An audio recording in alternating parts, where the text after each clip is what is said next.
feeling stuck should not be a stop sign. It's a sign to actually get into action, get into motion, and do something. That is the conversation that I have with myself when I'm experiencing stuck or fear. Hello, everyone, and welcome to the Level Up Podcast with myself, Greg Harrelson. This is where I focus on taking you from agent to entrepreneur. As you know, I have a passion for developing agents. And on today's episode, I'm going to share another quick strategy on how you can increase your production. I'm going to be real, so you be ready. Let's level up. Hey everybody, it's Greg Harrelson here with my co-pilot Abe Safa, and it's that time of the year where we have to talk about a subject that's very common right now in our industry, and that is what to do when you feel stuck in real estate. Well, Abe, hey, thanks for being here. I'm excited about kind of diving deep into this conversation and see what you have in mind. I surely got a few thoughts myself, but what do you do when you feel stuck? I have a little routine myself, but what do you do? That's a great question. And this is a great topic, especially this time of year, Greg. I mean, the one thing I want to make sure that the audience out there gets is we all, at some point or another, feel stuck. Right. So 100%. No one's immune, not even the great Greg Harrelson. Like there's nobody that's immune to getting stuck. So we all get there. So it is normal. Right. And I think one of the most important things I could probably say on this call that it would help people is a lot of times when we get stuck, we feel like we have to go back and figure out something. Like we have to go back and plan, and then I got to redo my schedule, and I got to do this and all of that. And most often, like when I feel stuck, what helps me the most is like I just take action on something.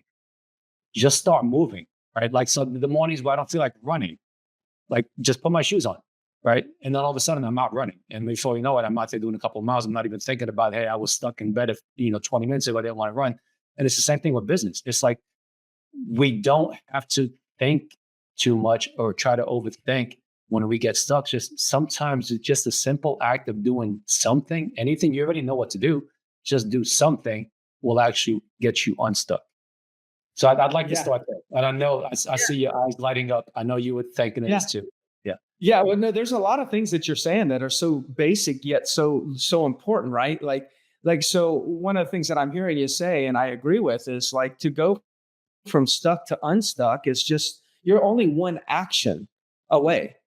And like, you put it back to the perspective of running, you're laying there. I don't want to run. Screw it. I'm just going to get up and run. And then boom, you run and now you're unstuck. It was that one decision, one choice, one action away from being unstuck. So everybody, no matter where you are in your business, just understand you're one decision, one choice away from being unstuck. I was thinking about this, and there's a few things that I can share.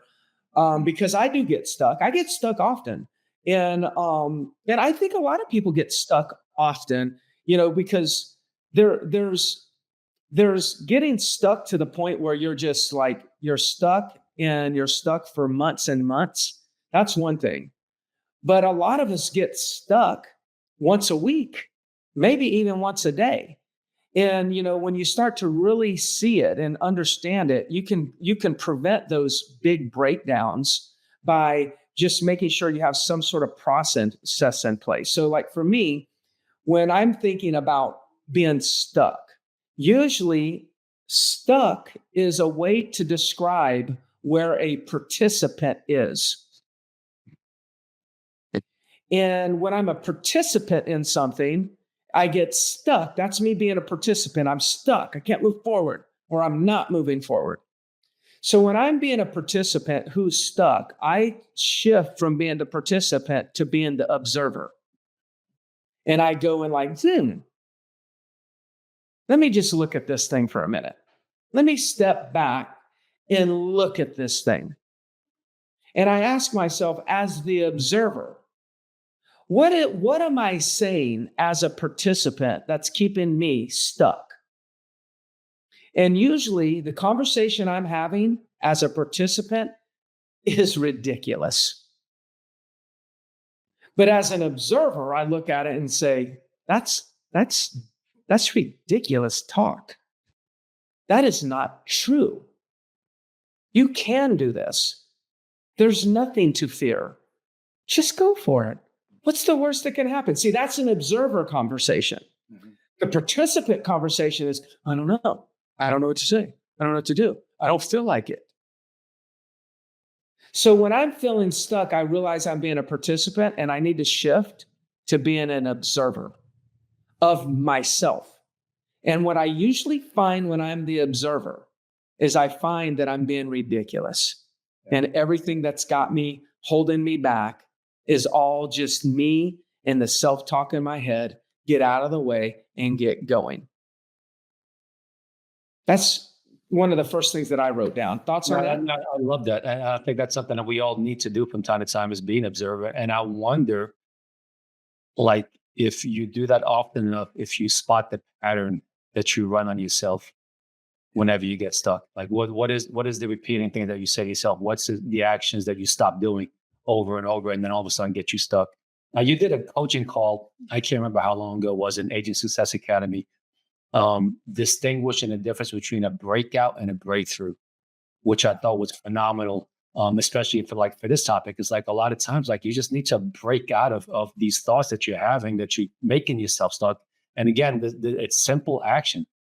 A lot of times, you just pick up the phone and make that one phone call. And all of a sudden, before you know it, you made your second, you make your third, and you're not stuck anymore. Right. So the minute that you just take action and do something, will get you started. So feeling stuck should not be a stop sign. Like that, I put a note here. It should not be a stop sign. It should be, it's a sign to actually get into action, get into motion, and do something. And we could translate that to anything: business, personal, physical, whatever it may be. Just the act of just doing something, and then from Yeah, there, yeah, that's yeah, a good point. I like that. It's not a stop sign, but it's like a yellow light blinking. Just like should be aware of it, right? But it's nothing to stop you. yeah. And then once you start taking action, you're going to see that momentum will start to build on its own. You already know what to do, right? So it's not like you've got to figure out something.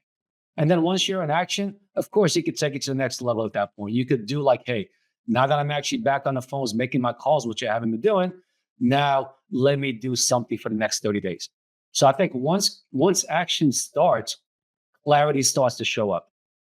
And I think Yeah. from there, you can set up like a 30-day generation sprint. Like, okay, for the next 30 days, I'm going to focus on making sure I make at least 20 contacts a day. But a lot of times that when we're stuck, we're not even thinking that far, right? It's just taking that first action will get you moving, it'll give you some clarity. Once you got that clarity, then you can have the vision to see forward and make plans like that. Yeah. I can add another little process that I go through. And it's really because I've coached this on other ages, because I truly do this. It's like, okay, now I'm the observer and I realize, okay, this is kind of ridiculous. Step number one, I acknowledge it. Step number two, I make light of it. Now, let me share with you. This is you guys might think I'm kind of crazy when you see this, but it's like, here's how I acknowledge it. Whoa, damn!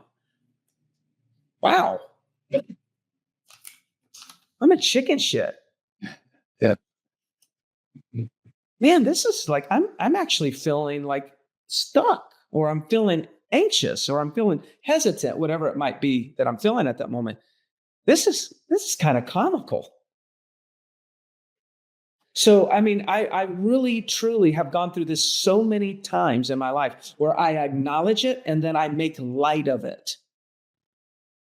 Like how, because that's an observer. It's like it's kind of ridiculous. It's not real. So I acknowledge it and I make light of it. Like, this is crazy, amazing how I'm letting myself go here. Like I'm making light of it. Then I'm like, then I don't stand for it. I said, I'm going to stop this craziness, this madness. And then I take an action. So it's like, oh gosh, wow, I'm feeling a little tense. Gosh, I'm kind of stuck. I'm not moving forward. I mean, this is ridiculous. Right. You know what? I'm no longer dealing with this. No way am I letting this hold me back any longer. This is ridiculous. I'm going to do blank. That is the conversation that I have with myself when I'm experiencing stuck or fear, which leads to hesitation Mhm. a lot of times. It's funny. I'm laughing because I have the same conversations in my head about that as well. And just the fact that you step away and be an observer allows you to see how illogical your thinking has been, right? The excuses that you're coming up with, Yeah. the reason why you're not doing something, even though you know you're supposed to be doing it, it just becomes really clear on how illogical you're being. And yeah, a lot of times that in itself Yes. will just kind of just shake you up and get you back to get you back on track. Yeah. 100%. All right. Any final thoughts on stuck? I think we've kind of dove into it pretty good, but any final thoughts before we wrap it up? Yeah, I think one important thing is, with especially this time of year, I always feel a need to talk about tracking your numbers as an agent. So a Mhm. lot of times when you're tracking your numbers and you see the day-to-day changes and day-to-day progress, day-to-day pattern, a lot of times you can catch yourself before you get unstuck. So I tell a lot of agents, like, especially this time of year, if you haven't been tracking your numbers, this is a great time to start tracking them. This is something we teach people in Agent Success Academy. It's like, hey, you need to be able to dial in your business. So if you're looking at your numbers and you start to see a pattern of declining, say, number of contacts, number of appointments set, a lot of times you'll catch yourself before you get stuck, especially going into the new year. So that's something I would suggest that everybody Yes. should do anyway, is pay attention to their numbers. Yeah, it is quite amazing the patterns, especially if you track it for a period of time. Mhm. In your previous career, retail, I would imagine, and I think I recall this in conversations with you or just observing you.